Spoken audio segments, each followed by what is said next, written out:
Bersama dengan Gubernur Provinsi Sumatera Selatan Herman Deru, Menteri Pertanian Republik Indonesia Andi Amran Sulaiman dalam agenda kunjungan kerjanya di Provinsi Sumatera Selatan menyambangi kawasan yang akan dijadikan lahan pertanian di daerah Muara Padang, Kabupaten Banyu-Asin.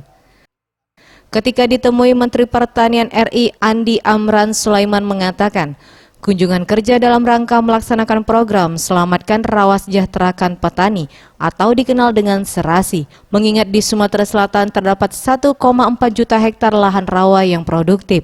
Selain untuk memaksimalkan pertanian di Sumatera Selatan, seperti meningkatkan masa produksi yang sebelumnya hanya 1 kali dalam 1 tahun, kini menjadi 3 kali, dan juga menekan biaya produksi hingga 50%. Program ini juga secara tidak langsung berfungsi mencegah kebakaran lahan. Ditargetkan di tahun 2019 ini, setidaknya 200.000 hektar lahan rawa di Sumsel harus sudah dijadikan lahan pertanian.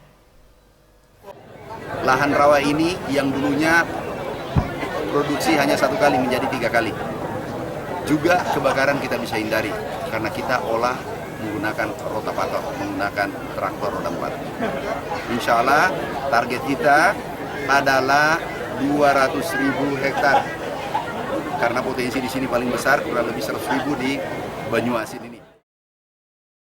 Dalam kesempatan ini juga dihimbau kepada petani untuk tidak membuka lahan dengan cara dibakar, melainkan memanfaatkan teknologi seperti traktor yang sebelumnya telah diberikan oleh pihak Kementerian Pertanian.